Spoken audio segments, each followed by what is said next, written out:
Okay, so this is our office. In here we keep some of the world's best brains. They're stored in jars in a cupboard over there, but we also keep some of our specialist correspondents and editors. And this is the plan. Tonight on the programme, we're going to have a discussion about some of the big themes of 2015, the year ahead. We'll have some guests in to talk about those. But while we've been getting our brains in gear for that discussion, we've been having some conversations here about what sort of issues are going to occur and reoccur next year. So we thought we'd let our specialists set out one or two thoughts of their own for 2015. I think we could make some pretty safe predictions. There'll be a new iPhone, there'll be a new iPad, there'll be new Android operating systems. That we can take for granted. I think the big themes of 2015 will be a continuation, if you like, of the unresolved battle between geeks and spooks, between governments and tech companies about who has access to our personal data. A lot of governments are very worried by how much they are being shut out from this digital world. How much do we as consumers demand that nobody has access to that world except perhaps us? I think that will be a big theme. So I think a really exciting emerging field in the area of science next year is the microbiome, which is the bacteria and other organisms that live inside our bodies. Because only 1 in 10 of our cells is actually human. The rest are these sort of bacteria and other microorganisms that inhabit our gut and live on our skin. And it's emerging in medicine and other fields that in fact these organisms, these sort of non-human inhabitants of our bodies, play a really important role in our mental health and obesity and allergies.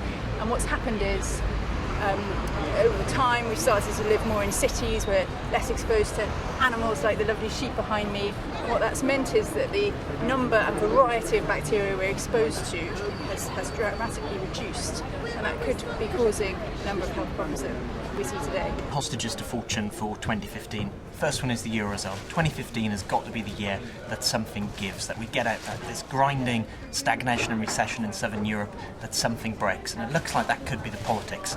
Probably got an election in Greece, very probably in January, an election in Spain in December, where you'll see anti-Euro in its current form parties doing very well. We could be looking at 3 or more parties. We could be looking at not one general election, but 2 general elections, an enactment, if you like, of 1974.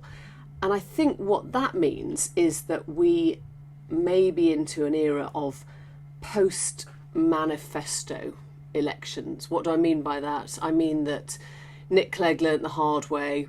You can't make promises about tuition fees. If you're going into a coalition, they will come back and bite you hard. So I think that one of the big things for next year is going to be what was one of the very big things from this year, which is particularly immigration, and specifically immigration from inside the European Union, which I think has a very good chance of being very significantly up next year on this year. And that's really because of 2 reasons. The first is that the labour market in the UK is performing much better than many European labour markets, which means if you're looking for a job, we're probably the place to come. The second is actually sterling, which has risen by about 10% since 2010. And that may not be an obvious thing why that will drive things, but if you are, effectively, say, a potential immigrant from a Eurozone country, if you come to the UK, a stronger pound means that the money you earn in the UK will be worth more if you come here, make it, then go back home. And a stronger pound means that the incentive to come to the UK is higher. From ISIS in Iraq and Syria through to Boko Haram in Nigeria, Libya, all of these places could see further instability. And on the other side of the equation, you see Western countries, particularly the UK and the US, not in a sense wanting to get involved. Okay, they've stabilised the situation with ISIS in Iraq, but they don't want to get further involved. Actually, they want to continue cutting their military and foreign service spending. And so you'll have these challenges piling up, and people in those countries still, because of the financial politics of trying to get deficit reduction, trying to cut back on all fronts. So a very, very challenging year ahead.